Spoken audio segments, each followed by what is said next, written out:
I'm not going to sit here and say I'm going to do something that's only going to benefit Black people. No.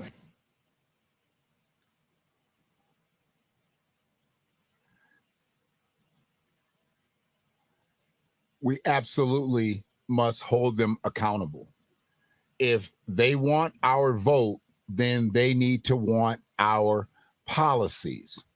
And where we are at this point, and I appreciate you holding on there, had me pulling a Pharaoh said that. I watched that elder cook a lot, and every now and then he's got to get up and he, makes his move. He does what he has to do, whether he goes to get him a beverage, a smoothie or something.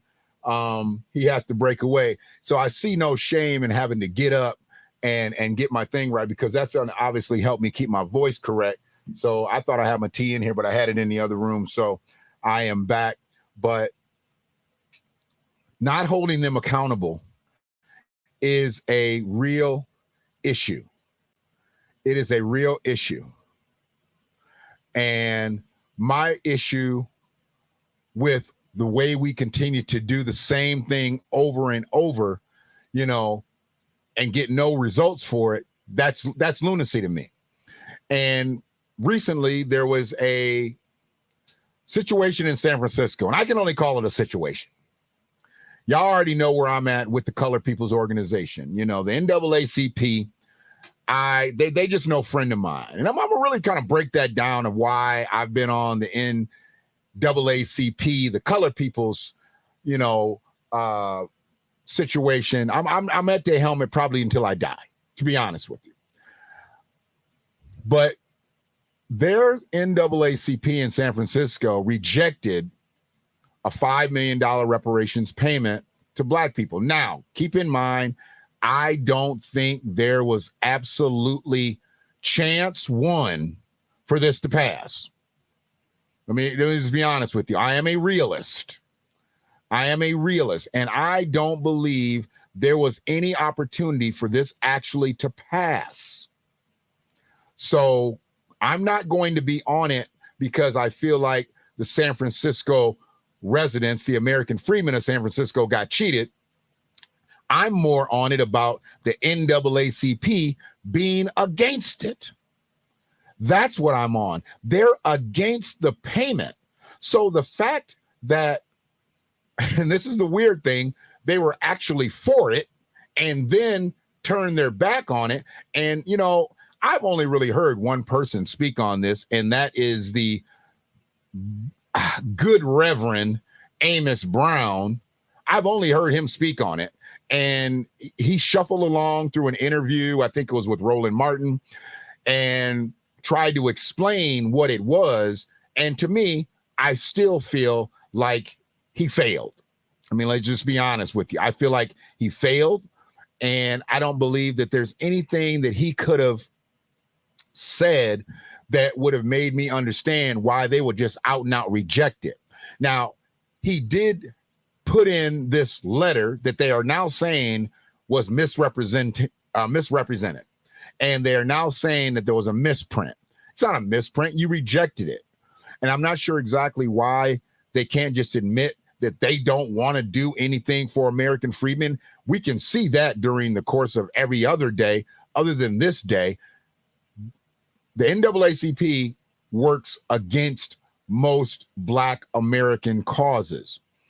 And we've seen this because they looking out for Latinos, looking out for anybody pretty much crossing the border.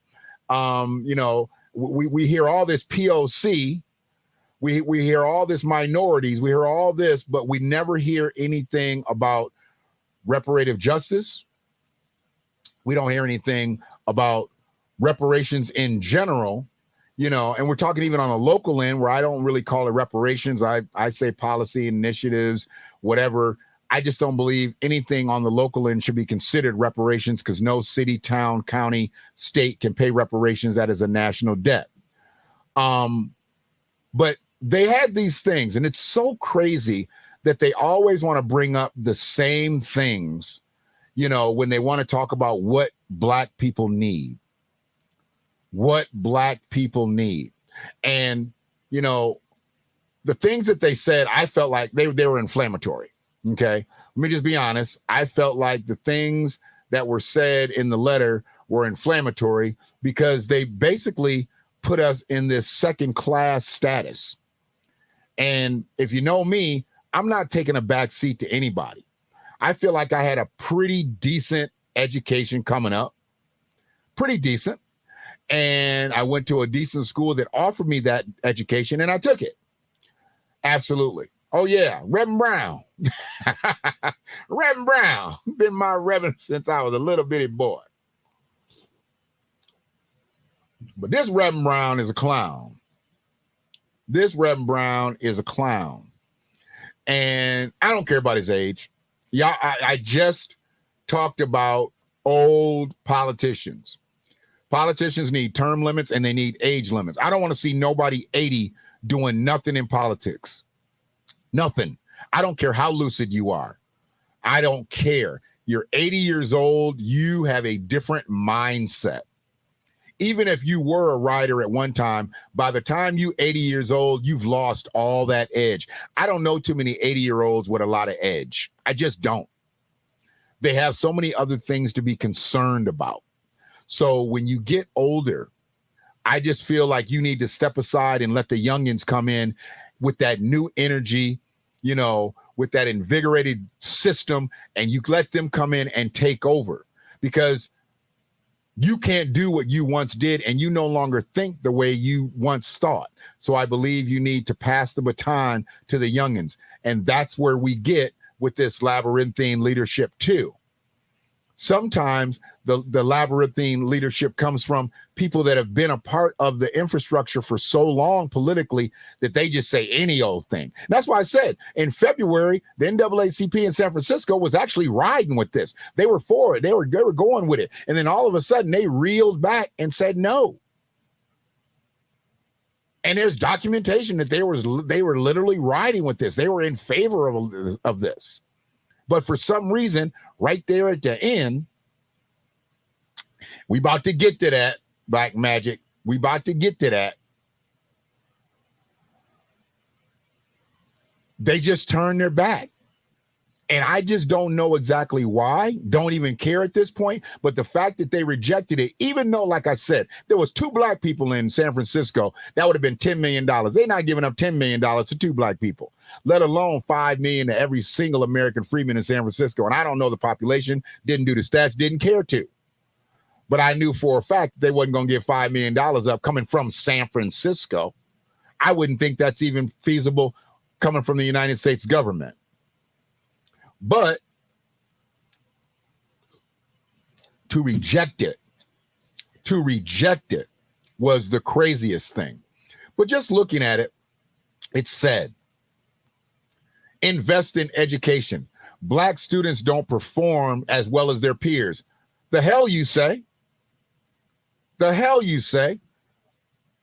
See, I resent statements like that because he's talking about a certain faction of black kids that go to certain schools that may be under-resourced, may have bad educators, may have bad educational infrastructures. He's talking about a certain, because every black kid does not underperform compared to their peers.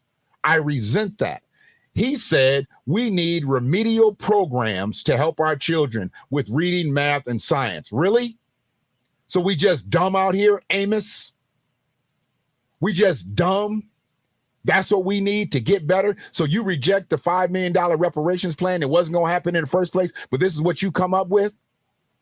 We need remedial courses in reading, math, and science. Really? And maybe he's just speaking specifically about San Francisco. I don't know what kind of kids are in San Francisco, so I don't know the educational disparities in San Francisco. But this just ain't in San Francisco. I'm in Ann Arbor, Michigan. Well, technically not. I'm right outside of Ann Arbor, Michigan, in Ypsilanti, Michigan, and I'm talking about it. So there's people across the country that are thinking like this, and when I'm reading it, somebody else is reading it. The way I always see it, if I'm reading it, 2 white folks is reading it. 2 white folks, an Asian and a Latino. And this is what he puts out there, that we are remedial.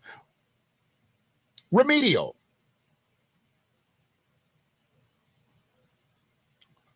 You go to the next one, it says economic empowerment. So they always want to do this economic empowerment, but you don't want to give up cash disbursements to help people with their economics. And like I said, I'm not hemming in on the 5 million because I didn't think that was going to happen from moment one. But they always want to talk about this economic empowerment infrastructure building program, empowerment zones, da-da-dee, da-da-da. That's bullshit. That's all bull. And that's stuff that other people can get anyway. That is not set specifically for American freedmen. Everybody can get that. Housing.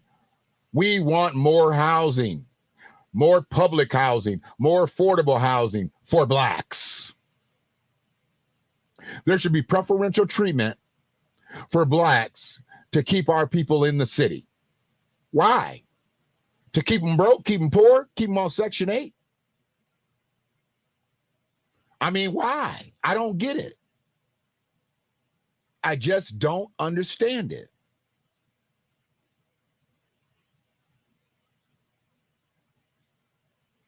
Wow, that's incredible.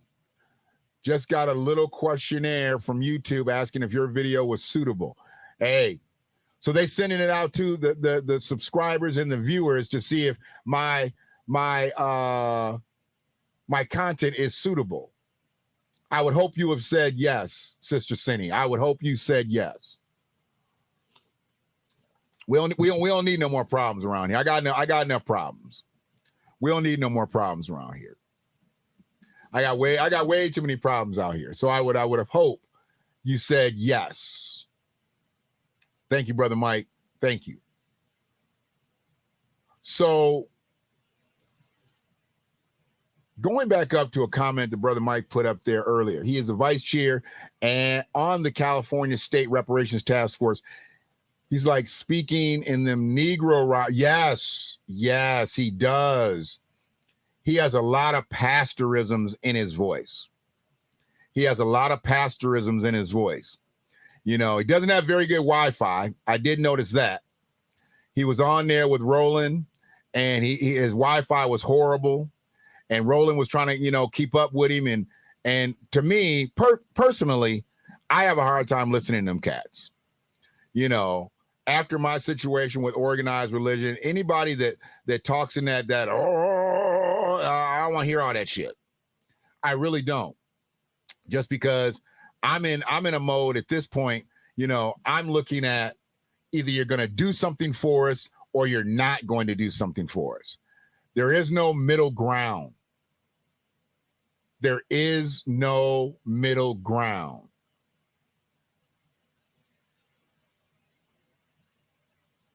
Thank you very much, Sister Cindy. Like I said, they're looking at me. Somebody was short of 700 subscribers on YouTube. Like I said, I'm not a YouTuber. You know, most of my views on my streams, people that listen to the streams are not even on YouTube, but they have found it their business to make sure that if they can cut me at the hamstrings, they're going to cut me at the hamstrings. I get it. But I'm not going to change up the message. The message is going to continue to come through thorough. I just don't understand. Where am I at in all of this? There's so many other casters with 50, 60,000, 100,000, 200,000 people, and their stuff is flat out trash. Are their subscribers getting sent these type of messages asking whether the content is suitable or not? Flat out trash. But what's really trash is the situation here. This situation, when they start talking this craziness about what we need, it's all the same Democratic talking points. Healthcare. Blacks don't have the lifespan as the majority of the population.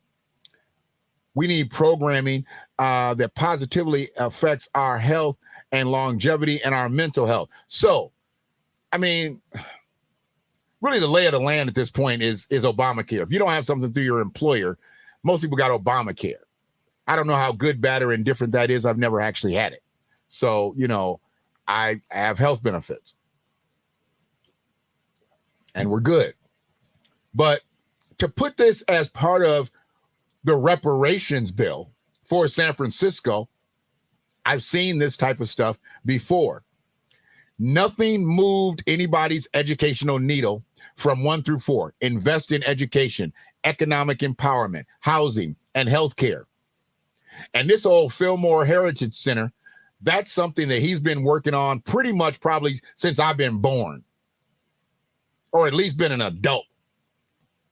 I've been hearing about the Fillmore Heritage Center for so long. I feel like I don't even know.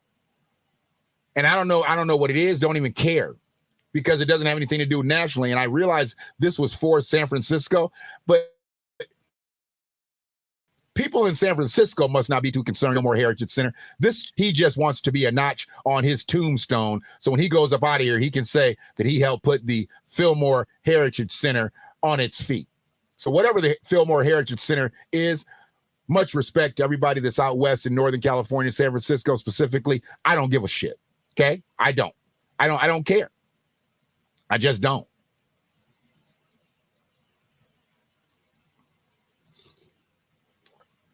Oh, yeah. Yeah.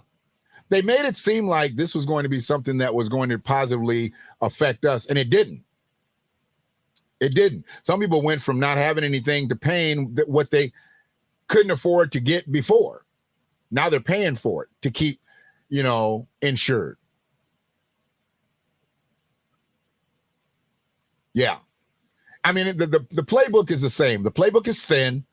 It has very few plays in it and nothing new. There's no ingenuity in the Democratic Party. And I'm not here just to talk about the Democratic Party. I'm specifically speaking about labyrinthine leaders. It just so happens that a lot of our labyrinthine leaders that we know are Democrats. So it is what it is. And for all y'all out here, y'all Biden sexuals, I get it. Buttermilk biscuits, I enjoy it. Yeah, that's for y'all. I know y'all out here. Some of y'all gonna vote Democrat no matter what. I get it. Y'all gonna vote Democrat no matter what. Buttermilk biscuits, I enjoy it. Get you some extra butter. I'm pulling all the old ones out today, y'all. My stuff got uploaded into a whole nother frame, so I'm pulling out some old stuff today. I'm pulling out some old stuff. They really don't want this. By down funds, chased by KA sign. Wanted by the stigmas, now accused. Wanna try, they want some ski week, ski week. Ski week, ski week, ski week. I'm sending that out to downtown Willie Brown of San Francisco. That was from his baby boo back in the day.